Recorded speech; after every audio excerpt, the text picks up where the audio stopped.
Hello? Hello? Yes, I'm returning a call to this number. Yes. I am looking for my son. I've been looking for him for a long time, and I believe you are my son. I don't know what to say. I don't know what to think. I don't either because I thought my mother was dead. I thought she died in the war. I don't know. I just cannot believe this happening. Do you have time to listen to the whole thing, son? Well, I tell you what happened.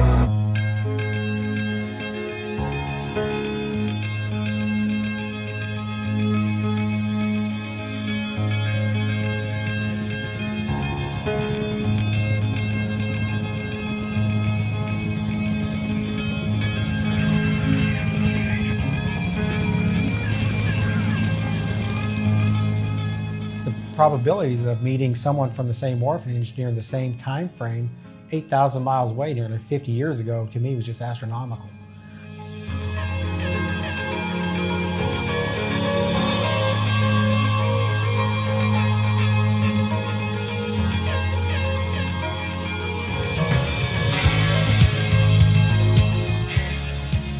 I had the opportunity to meet Kirk, Con, and Rachel in New York City. It's about giving hope to those people who are struggling to find biological connection. So I believe sharing my journey will help others. Everyone sort of has their own journey and their own struggles. And if you can focus on the things you're grateful for and positive, and you can start to shift your mindset, then I think it'll be an easier life. The docuseries, I think, is a great opportunity to highlight some really cool stories of people who have really overcome some very difficult and humble beginnings to do something with their lives and to, for lack of a better phrase, kind of leave the world better than they found it. These are people who really have love in their hearts, gratitude in their hearts, and are really trying to do something good with that. And I hope the docuseries, I hope it inspires people. And the stories that you all have to say, the world needs to hear. Sharing it with my family, the experiences and what life's really about. And it makes us rethink what we need to do in the future. Kính thưa quý vị, xin mời quý vị đến với một chương trình rất là đặc biệt. Chương trình này là lần đầu tiên Ngọc Hân thực hiện. Kính thưa quý vị, Intersections, Giao lộ là một bộ phim tài liệu đã đoạt được giải thưởng Best Inspirational Film, tức là bộ phim truyền cảm hứng nhiều nhất tại Liên hoan phim quốc tế Cannes danh giá, lọt vào vòng chung kết đề cử đạo diễn và phim tài liệu xuất sắc nhất. Nhưng kính thưa quý vị, cái điều đặc biệt của bộ phim này chính là đây là bộ phim nói về mảnh đời của những đứa trẻ bụi đời. Children of the Dust là một thuật ngữ dành cho những người con lai được sanh ra trong thời kỳ chiến tranh Việt Nam, có mẹ là người Việt và cha là những quân nhân Hoa Kỳ tham chiến tại Việt Nam. Bị bỏ rơi, bị xã hội kỳ thị, lạc lõng trong lằn ranh văn hóa và sắc tộc. Họ đã sống như thế nào hoặc được nhận nuôi đến nhiều nước khác nhau, thành công trong cuộc sống và sau đó quay về tìm lại nguồn cội của mình ra sao. Tất cả những câu chuyện này lần đầu tiên được khắc họa chi tiết và rõ nét qua lời kể của chính những người trong cuộc.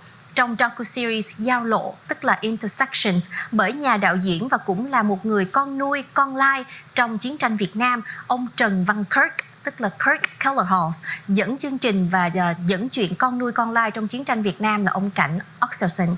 Và bây giờ, ladies and gentlemen, let's hear about one of the many extraordinary journeys to discover one's heritage and identity, healing, as well as purpose and direction in life. Kính thưa quý vị, Ngọc Hân xin mời quý vị cùng gặp gỡ nhà đạo diễn tài ba, một người con lai, con nuôi. Đó chính là ông Trần Văn Kirk. Hi Kurt, how are you? I'm good, thank you. Thank you so much for joining us today. I had the privilege to watch your interview with Mr. Dovin earlier, and I was so inspired by your story. But first, let's say hi to the audience. Hello. You can tell that he's the man behind the scene. He doesn't I'm used to being behind the camera, not in front of it. But I was telling them some backstory about Intersection, as well as where you came from and how your story originated. But I want to talk about the face behind the story, the person behind the story. So let's talk about your own journey to fighting your birth parents, to fighting your heritage, and fighting ultimately you. I was adopted when I was 2.5 years old, and my adoptive father had a German background.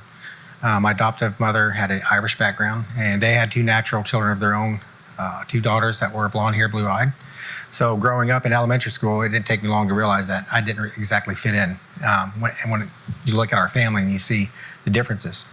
So I knew I was told very early on in my childhood that I was adopted. I was also told that it was assumed that my birth parents were killed during the Vietnam War. My adoptive father, was a service member serving over there and adopted me and another little Vietnamese girl while he was over there. So I grew up my whole life knowing that I was adopted. But because of the Vietnam War and all the stigmas attached to it, I spent pretty much my entire childhood denying being part Vietnamese. As kids can be cruel, how kids are, they point out differences, and especially in a time in America when the war had just ended, and the way it ended, anything having to do with Vietnam had a dark cloud of it. So I was teased, I was mocked, I was called names, I was, threatened, from a very early age by other children. How did they know that you had Vietnamese heritage? With my family being military, military families talking, I'm sure that, it didn't take long to figure out, when other families or parents saw that I looked different. I'm sure the parents talked and asked my parents, where's Kirk from? And, where's this little girl from? And of course, it trickles down to the kids. So it's just you and your sister, both of you had to go through the whole, it's basically just racism. And at that time, there was the Vietnamese war, the Vietnam War stigma. And, so did you keep in contact with the orphanage that took care of you for more than 2 years? So how did you come to the assumption that your birth parents were no longer alive because of the Vietnam War? Well, when I was old enough to understand I was adopted, I was in elementary school. I was probably in 1st or 2nd grade. I remember asking my adoptive father what happened to my parents, and he had told me, well, the assumption that was given to us was that you were in the orphanage because they were killed in the war. So for nearly 48 years of my life, that's what I believed. Kính thưa quý vị, Ngọc Hân vừa hỏi ông Kirk là lúc mà ông sanh ra ở Việt Nam thì khi mà ông được 2 tuổi, gần 2 tuổi rưỡi thì khi mà ông vừa sanh ra đời thì bởi vì ông ngoại của ông lúc đó là cảm thấy xấu hổ khi mà con gái của mình chưa có chồng mà đã có thai và sanh ra một đứa con lai, thì ông ngoại của ông đã ép cậu của ông là mang ông đến một cái trại trẻ mồ côi, và từ đó là ông còn không còn được gặp người mẹ ruột của mình nữa. Và sau đó 2 năm rưỡi thì ông được cha của mình là một người sĩ quan Mỹ nhưng mà có gốc Đức đã nhận nuôi, và cha mẹ nuôi của ông là còn nhận nuôi thêm một cô bé người Việt Nam nữa, mà cha mẹ nuôi của ông thì cũng có con ruột của mình. Và khi ông lớn lên thì bởi vì cái bề ngoài của mình nó khác biệt so với những anh chị em trong gia đình, và bởi vì những người bạn ở trong cùng trường họ biết là ông là người con nuôi gốc Việt Nam, mà trong thời điểm đó bởi vì những cái điều mà ảnh hưởng của chiến tranh Việt Nam đối với tâm lý của người Hoa Kỳ thì ông đã bị trêu chọc, ông bị phân biệt đối xử, và ông lớn lên trong một cái môi trường mà mình cảm thấy là mình không dám nhận cái nguồn gốc người Việt Nam của mình, và những cái gì mà liên quan đến Việt Nam ở trong thời điểm đó thì đều bị kỳ thị và đều bị nhìn với một cái ánh mắt rất là không có thiện cảm. So Kirk, you went through the whole identity crisis. So how come all of a sudden you wanted to find out about your heritage and you went back to find your birth parents? Actually, that's not the case. I'd spent, like I said, the most part of my life denying my heritage, not really paying attention to it. But after I had children of my own, I didn't want them having questions in their mind about their background, their ethnicity, where they came from, or anything like that. So in 2017, I took a DNA test only for the sole purpose of trying to figure out what my other half was, because I knew half of me was Vietnamese, the other half I didn't know. In the summer, I get very dark. I love surfing. I love fishing. So I just naturally assumed that I was half Polynesian or half Hawaiian. So this was kind of an ongoing joke with my wife and I, because she thought I was half Filipino. So I literally in 2017 decided to take a DNA test only because I saw it on a Groupon special. So I took the DNA test simply just to see what the other half of my ethnicity was. And then 30 days later, I got the results back and found out that my birth mother was alive, had submitted for a DNA test, and had been looking for me for over 40 years. So that's the first clue I ever had that I even had any birth family that was still alive. Did you tell your children that they were part Vietnamese? Yes, I did. They knew they were a quarter Vietnamese, but we never talked about it. It was just one of those things where growing up with an adoptive father who served in Vietnam and the experience he's had, we didn't talk about Vietnam. It was just one of those things that was the unspoken off-limits topic. We didn't talk about it. So that kind of trickled down to me and I guess the only word I can use for it is my shame of coming from Vietnam during the time of the Vietnam War. So I never talked about it with my kids, but I did let them know that they were a quarter Vietnamese. What was their reaction when they learned that they were part Vietnamese? The same I get whenever I tell people I have Vietnamese. Well, I don't look it, I don't feel it. So they had no sense or no pride or understanding of what it meant to have any kind of Vietnamese in them. So that's why I took the DNA test, was because I didn't want them to have that same empty space in their life and their background of not knowing where they came from. And I wanted them to be able to tell their kids, my grandkids someday, well, this is my background, my heritage. Kính thưa quý vị, Ngọc Hân vừa hỏi ông Kirk là đến lúc nào mà ông bắt đầu tìm về nguồn cội của mình, thì ông cho biết là thực sự đó là trải qua 40 mấy năm thì một phần lớn trong người của ông luôn luôn cố gắng là từ chối cái nguồn gốc người Việt của mình, bởi vì tất cả những điều mà ông phải trải qua trong giai đoạn sau cuộc chiến tranh Việt Nam. Nhưng mà khi mà càng lúc càng lớn tuổi, và nhất là sau khi mà ông đã bắt đầu có con, ông có con thì ông muốn cho con của mình biết được cái nguồn gốc, nguồn cội, gia đình, dòng máu của mình là như thế nào. Và trước đó thì ông chỉ biết là ông là phân nửa người Việt, còn phân nửa còn lại thì ông chưa có biết rõ. Thì ông nói là da tôi thì đen, mỗi mùa hè thì tôi đen hơn là mùa đông, rồi lại thích đi biển, là thích lướt ván. Thì lúc đầu ông nghĩ ổng là nửa người Hawaiian hoặc là nửa người Polynesian. Thành ra là, nhưng mà sau này chính vì cái sự tò mò đó thì đến một ngày ông ấy tìm được một cái coupon ở trên Groupon, và ông ấy quyết định là ông ấy thử DNA để mà tìm ra cái nguồn cội của mình. Và thật sự là ông ấy không ngờ là đến khi mà ông ấy đăng ký cái hồ sơ, cái thông tin DNA của mình lên mạng lưới network DNA database, thì ông đã phát hiện ra rằng là cha mẹ ruột của ông đều đang còn sống, và người mẹ ruột của ông đã tìm kiếm ông hơn 40 năm trời. Và sau đó thì ông cho các con của mình biết từ lúc chúng mới sinh ra là chúng là một phần của người Việt Nam. Nhưng mà bởi vì họ thứ nhất là nhìn không có giống Việt Nam, và thứ hai họ không có bất kỳ cái mối liên hệ gì với quê hương xứ sở, cho nên cái niềm tự hào dân tộc hoặc là cái dòng máu Việt Nam ở trong họ lúc đó nó là không có gì hết. Cho nên ông mới muốn con của mình sau này lớn lên không có một cái chỗ trống ở trong cái tâm hồn, bởi vì chúng thực sự chưa bao giờ biết được là cái phần mà cội rễ của mình là như thế nào. Cho nên đó là cái hành trình mà tìm về nguồn cội của ông Kirk. When you reached out to your birth mom, what did you tell her? I was skeptical at first because I wasn't sure if this was real, because you go nearly 48 years of your life thinking that your birth mother and your birth father are dead, and then you just get this message from the DNA company saying there's a mother-child match. So I was very skeptical. In fact, I even recorded the conversation for two reasons. Number one, because I thought if it was a scam, I wanted to have proof in case I needed to take action to keep this from happening to someone else. And with me having the journalism background, I wanted to have a record of this happening. So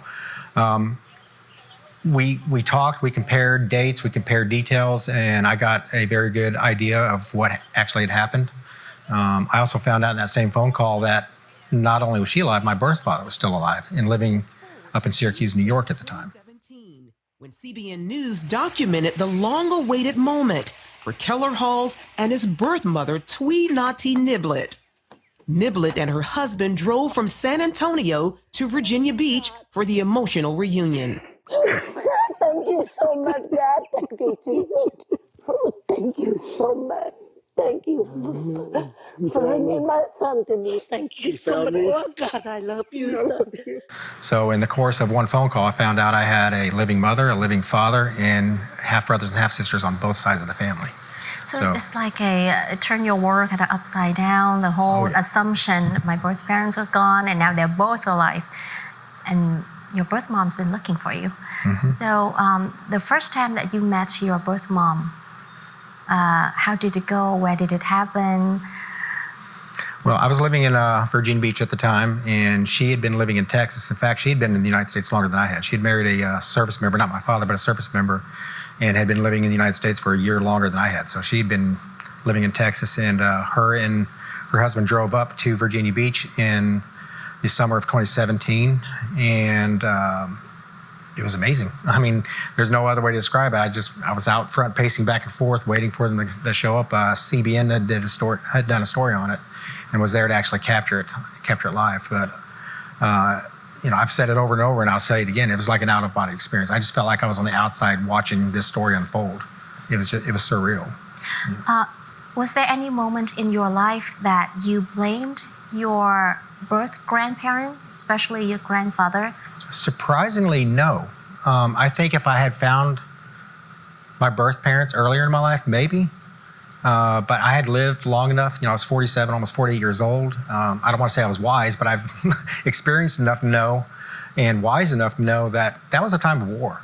People did what they had to do to survive. I can understand why I was given up. I can understand why there was this shame, and why there was this perception of possible danger of what would happen to me, what would happen to them at the time, because the Viet Cong hadn't taken over yet. So there was a big nebulous cloud of what's going to happen to these Amerasian children if Vietnam falls. So I understand it. And before she even came to visit me, in my mind, I never articulated this to her, but in my mind, I'd already forgiven her and forgiven my grandfather, because it was time of war. They had to do what they had to do to survive. And on top of that, my adoptive family gave me a very good life. I'm not going to lie. I had a really good upbringing. They provided me with opportunities that, most kids, living in America wouldn't have, because they both worked very hard and were very loving and gave me and my sisters and the rest of our adoptive family a very, very good life. So I had no ill feelings about it. I do know from my mother that my uncle's the one that actually took me to the orphanage on the orders of my grandfather. When he found out that I was still alive, he was scared. He was afraid to meet me because he thought I was going to be angry. Unfortunately, I didn't have the chance to be able to meet him and tell him face to face that there were no hard feelings, that I had forgiven him, because he passed away soon after my mom found me. But to answer your question, the long answer to your question is that I've never harbored any ill feeling towards her or my grandfather or my uncle for it. What about your birth father? My birth father, that's an interesting situation, because he returned to the United States before he even knew my mother was pregnant. So as part of the search for me, my half-brother on my mother's side had tracked down my birth father through military records, and he was able to get a hold of him in 2015. So until 2015, my birth father didn't even know I existed. So you can imagine the phone call he got from my half-brothers, telling him, you might want to sit down, but I'm looking for my brother. He's your son that you didn't even know you had. So, but when I was able to connect with him, it was like an instant bond. He was very accepting of me. It's crazy how you hear about the parental bonds. You hear about the child-parental bond. And of course, being an adoptee, I honestly never experienced that. I experienced love in my family, and I knew my family loved me. I never felt that parental bond. But when I talked to my birth father and I met my birth mother for the first time, and even my half-siblings, it's like we've known each other our whole life. There was that bond. It was instant. Do you think you took after your birth father more or your birth mom more? I definitely take after my birth mother when it comes to energy and always doing something, because I'm like a bumblebee in a jar. That's how I've been described. I was described as a holy terror according to the nuns at the orphanage, but that's a whole other story for another time. But I definitely They were glad you were gone. yeah. But I definitely acquired my birth father's sense of humor and his very dry dad type humor, because we like dad jokes. He passed away last year, but we shared dad jokes all the time. So after fighting and reconnecting with your birth parents, it definitely filled the void in your heart as well as your identity. Mm-hmm. It explains a lot about your personality, about your looks and everything. So I guess it's just a journey of finding you. Mm-hmm. Yeah. Kính thưa quý vị, Ngọc Hân vừa hỏi em Kurt là lần đầu tiên mà gặp lại mẹ thì hai mẹ con đã nói gì. Thì ông nói là lúc đầu thì ông cũng hơi nghi ngờ, tại vì 48 năm trong cuộc đời mình nghĩ là ba mẹ ruột của mình đã mất rồi. Xong tự nhiên một ngày đẹp trời thì cơ quan DNA gọi điện thoại tới và gửi một cái tin là mẹ ruột của ông vẫn còn sống. Thì ông là xuất thân từ cảnh sát nhân viên cảnh sát, cho nên là ông thu âm cái cuộc gọi đầu tiên đó để lỡ mà ông có bị gạt thì ông cũng có bằng chứng ông đem ra tòa để cho những người khác không có bị gạt như ông. Nhưng mà sau khi ông trò chuyện với mẹ ruột của mình và ông lấy đầy đủ các thông tin thì ngày, tháng và chi tiết tất cả là đều đúng hết. Và sau đó ông phát hiện ra là ông ngoại của ông bắt cậu của ông là đem ông vào trong viện mồ côi, và mẹ của ông sau đó đã cưới cũng một người làm ở trong quân lực của Hoa Kỳ, và sau đó là mẹ của ông đã sang Mỹ định cư, thậm chí còn trước ông nữa. Và khi hai mẹ con gặp lại thì ông đã phát hiện ra một điều nữa là cha ruột của ông cũng vẫn còn sống ở New York. Và sau khi gặp lại cả cha cả mẹ ruột thì ông phát hiện là ông còn có các anh chị em cùng cha khác mẹ, cùng mẹ khác cha, cả một gia đình rất là lớn. Và ông đã có được cái mối dây tương quan giữa cha ruột, mẹ ruột và con ruột. Đó là một cái điều mà ông luôn luôn thèm khát, và một cái điều mà ông cảm thấy là ông còn thiếu trong cuộc sống, mặc dù là gia đình cha mẹ nuôi của ông đã rất thương yêu ông, cho ông rất nhiều cơ hội và cho ông sống một cuộc sống mà cái điều kiện rất là tốt, thậm chí những đứa trẻ khác ở Hoa Kỳ trong thời điểm đó không có. Và Ngọc Hân có hỏi là ông có bao giờ trách ông ngoại hoặc là trách mẹ, trách ba của ông bởi vì đã bỏ rơi ông không? Thì ông nói là ông nghĩ lúc trước thì sẽ có, nhưng mà sau này ông đã trải qua nhiều rồi và gặp lại họ thì ông hoàn toàn là không có trách họ, bởi vì ông biết đó là một cái thời điểm rất là nhạy cảm, rất là khó khăn. Trong chiến tranh Việt Nam thì ai cũng phải sinh tồn và bảo vệ gia đình và bản thân, cho nên ông rất thông cảm. Cho nên hiện giờ đối với ông chỉ có cái niềm hạnh phúc là tìm lại được cha ruột và mẹ ruột của mình mà thôi. So what did your adoptive parents say about your whole entire journey of meeting and fighting, meeting and reconnecting with your birth parents as well as your extended family? That's a difficult question to answer. They weren't happy about it. And I will honestly tell you, I claim responsibility for part of that, because at the time that I found my birth mother, my adoptive family and I had been estranged for the better part of 10 years. And I claim responsibility for it. It's because of a string of decisions, both personally and financially and professionally, that I made that could have been better, that they were disappointed in. So that's my own fault.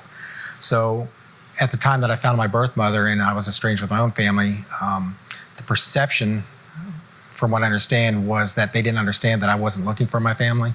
They didn't understand that I wasn't actively looking for a birth family. The perception to them was I was trying to replace them. And unfortunately, that's a perception that I wasn't able to change before my adoptive mother passed away. My adoptive father and I, we still have a good relationship though, but I think he understands a little bit better. But it's just one of those dynamics you have with adoptees and adoptive families sometimes. And then when birth family is thrown in there, I've heard it described as throwing a hand grenade into the nucleus of a family, because there's no manual on how do you handle something, how do you process something like that. There's no self-help books on how do you handle finding birth family when you've been raised by an adoptive family, for both the adoptive family or the adoptee. So I wish it would have turned out better, but unfortunately it is what it is. So the only thing I can do is just press forward and hold on to the positives in life and pass it on to my kids and anyone else I can help. Well, your kids right now have an extra pair of grandparents. Yeah. So they get more spoiled. So I don't think they're complaining. No, they're not complaining a bit. I don't not think a bit. they're complaining. Yeah. So let's talk about your work with the Sea Coast to Coast Foundation. Yes. From finding, reconnecting with your birth parents, ultimately finding yourself and your purpose in life. How did the whole Sea Coast to Coast Foundation get founded? Sure. And how did the intersection project was called in the first place? Sure. I'll try to keep this short. It's a long story, but I'll keep it short. Well, I know that my story, the adopted story, is not the norm, because typically the adoptees that I've met, that's the adoptees looking for the parents, they find the parents, and so on and so forth. With me, it was completely the opposite. My birth mother had been looking for me for the better part of over 4 decades. I wasn't looking for anything. So my story was the exception, not the norm. So not only did I find my birth mother, I found my birth father, and they were both open and accepting of me. Because I've heard tragic stories of adoptees who've searched for decades for their parents, found them, either they've already passed away, or even worse, they have found birth fathers that rejected them because they were young. The fathers were young at the time. They made mistakes back then, but it was a mistake that they couldn't get over, even 40, 50 years later. So the tragic thing is I've seen that happen. So I knew that what I had was a blessing. And one of the things that I can tell you that my adoptive parents always raised me with the idea of knowing that a blessing is great, But if you want to make a blessing even greater, pay it forward as a gift. So I figured that with my blessings, it was too big for me to just keep as a blessing. So I wanted to, for lack of better terms, pay it forward. So I wanted to try to find a way to help other adoptees process the journey that they're going through, process the possible reactions, good and bad, that can happen, help other adoptive families understand the journey, and just give a very realistic picture of what to expect. Because as I was explaining earlier, it's not always puppies and rainbows. So that was the primary reason, and that came about with my own journey of self-discovery and actually meeting adoptees that were actually in the same orphanage with me 50 years ago in Da Nang, Vietnam, at the Sacred Heart Orphanage. Yeah. So it blew my mind that I've lived in isolation from the Vietnam War and anything having to do with my Vietnamese heritage. All of a sudden, I'm thrust into having Vietnamese family that I've got in Vietnam, and then meeting adoptees that I was actually in the orphanage with. And the only way I can describe it is the stars were aligning. So meeting some of these adoptees that were in the same orphanage with me had the same like-mindedness of wanting to take some of their blessings of being adopted and having a good life, and some of them having found birth parents and being able to explore that and paying it forward. So we decided to start this foundation. It was another adoptee. Her name is Rachel Galvez, and she was actually in the same orphanage as I was. And she had found her birth mother a month before I found mine, the same year. In the same instant, she wasn't looking. She just put in for a DNA test just to get more information on her background and found her birth mother. So we started it, and then we had some more adoptees that we had met along the way that were in the same orphanage, and some of them at the same time we were. So we started the Sea Coast to Coast Foundation. It stands for Southeast Asian Coast to Coast Foundation. So initially, we just started out as an adoptee supportive program, adopt a family support program, and a way to reunite families through DNA programs, and just to be able to kind of be a guide along the journey. So that's originally how it started, but it definitely evolved beyond that. Kính thưa quý vị, we will pick up right after I translate this. Kính thưa quý vị, thì Ngọc Hân vừa hỏi ông Kirk là cái việc mà thành lập hội Sea Coast to Coast ra đời như thế nào từ sau khi ông tìm được cha mẹ ruột của mình và kết nối với gia đình của cha mẹ ruột của mình, cũng như là cái bộ phim Giao lộ Intersection đã ra đời ý tưởng như thế nào. Thì ông có chia sẻ là cái trường hợp của ông là một trong những cái trường hợp may mắn của những người con nuôi và những người con lai, là bởi vì ông không cố tình tìm kiếm cha mẹ ruột của mình, bởi vì ông nghĩ là cha mẹ ruột của mình đã qua đời rồi, nhưng mẹ ruột của ông lại tìm kiếm ông, cho nên là ông mới tìm được cha mẹ ruột của mình. Và có rất nhiều trường hợp là đa số là những người con đi tìm cha ruột hoặc là mẹ ruột, chứ không phải là cha mẹ ruột đi tìm lại những người con này. Và có những trường hợp rất đau lòng, đó là thứ nhất, hoặc là tìm không được, hoặc là tìm được nhưng mà cha ruột mẹ ruột đã qua đời rồi. Đau lòng nhất là tìm được nhưng mà người cha hoặc là người mẹ không nhận con của mình, bởi vì đối với họ đó là một cái sai lầm và một cái sự xấu hổ của tuổi trẻ mà họ không muốn được nhắc tới trong cuộc sống của mình, cho nên họ không nhận con của mình. Và ông cũng muốn chia sẻ cái kinh nghiệm của mình và cái trải nghiệm của mình, đó là đúng, ông tìm được cha ruột mẹ ruột, nhưng đối với cha nuôi mẹ nuôi ở trong gia đình của ông thì lúc đầu là họ đã không thông cảm, họ không hiểu được cho ông, họ không nghĩ là ông chỉ đơn giản là muốn tìm về nguồn cội của mình, nhưng mà họ nghĩ là ông không trân trọng những điều gì mà họ đã cho ông, và lúc đó họ tìm cha ruột mẹ, ông tìm cha ruột mẹ ruột để mà thay thế cha mẹ nuôi của mình. Thì ông muốn chia sẻ những cái khó khăn, những cái cảm xúc, những cái điều tốt và những cái điều mà có thể là trắc trở và không tốt mà những người con nuôi, những người con lai trong cái hành trình tìm kiếm cha ruột mẹ ruột của mình có thể trải qua và có thể gặp. Ông nghĩ ông là một người rất may mắn, thì ông muốn chia sẻ cái sự may mắn và cái phước lành đó của mình cho những người con nuôi con lai khác cùng ở trong hoàn cảnh như ông.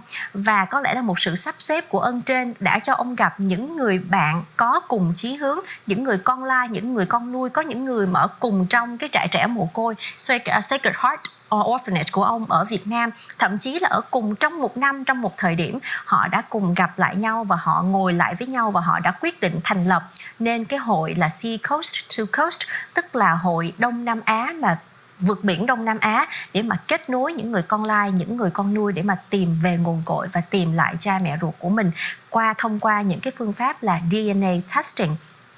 So it started as a means or method to help reuniting adoptees and Americans with their birth parents. But now it has evolved into so much more than that. How many years has it been already? About 2.5 years. We've only been in existence for the last 2.5 years. 2.5 years, and it's evolved into something that is so big. It's connecting so many people all over the world. It's not just United States and Vietnam, right? Correct. So with Sea Coast to Coast now evolving into not just a means to people for adoptees to find their birth parents, but also so the DNA database that you currently have. Are you working with another organization to develop and? Yes, we were working with another adoptee. Her name is Trista Goldberg, and she's been working with DNA reunifications for the better part of 20 plus years. So it was one of those things where we didn't want to reinvent the wheel. So that's one of the things we do very well with Operation Reunite. We also work with Americans Without Borders, another DNA reunification program, nonprofit that works, and then another one called Tim Lai that does advocacy for Americans. And we work collaboratively together. So we're not reinventing the wheel. We're actually complementing each other and helping each other out. So we work very closely with Trista for the DNA testing both domestically and in Vietnam. So if the people who are watching this show and they want to reach out, they want to find their birth parents, or the people who want to find their birth children, they can contact the foundation. They can get free DNA test kits, correct? Sent to their home address, or? Well, it depends on the need. The DNA test kits, we earmark them for those that may not have financial means to be able to support themselves, to be able to do it themselves, or if they can, we direct them in the right direction to be able to get the DNA test. Now, most of the DNA test kits that we do that are on a donation purpose are for birth mothers in Vietnam, or for people who are domestically, locally that might not have the financial means otherwise to be able to purchase them and get the answers that way. Okay. Kính thưa quý vị, Ngọc Hân vừa hỏi là cái Sea Coast to Coast Foundation đó quý vị, thì họ có thể giúp cho những người con nuôi, những người con lai đang muốn tìm lại cha mẹ ruột, hoặc giúp cho những người cha mẹ mà muốn tìm lại những người con của mình qua các phương pháp là thử DNA.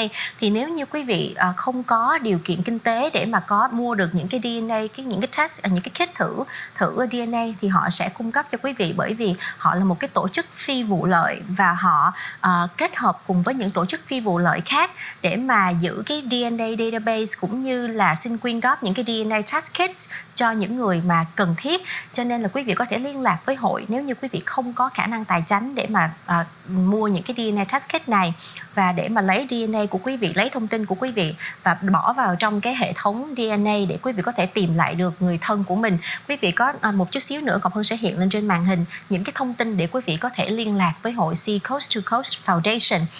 Bây giờ thì Ngọc Hân nghĩ là chúng ta phải dừng cái phần 1 chương trình ở đây. Lúc đầu là định làm một show thôi, nhưng mà Ngọc Hân nghĩ bây giờ là there are so many more things to talk about. So we're going to have to go to this another segment. So let's stop the first segment here. We will pick up on the next one. Chúng tôi sẽ trở lại với một phần 2 của buổi trò chuyện ngày hôm nay để nói thêm về bộ phim Giao lộ Intersections cũng như là hội Sea Coast to Coast Foundation.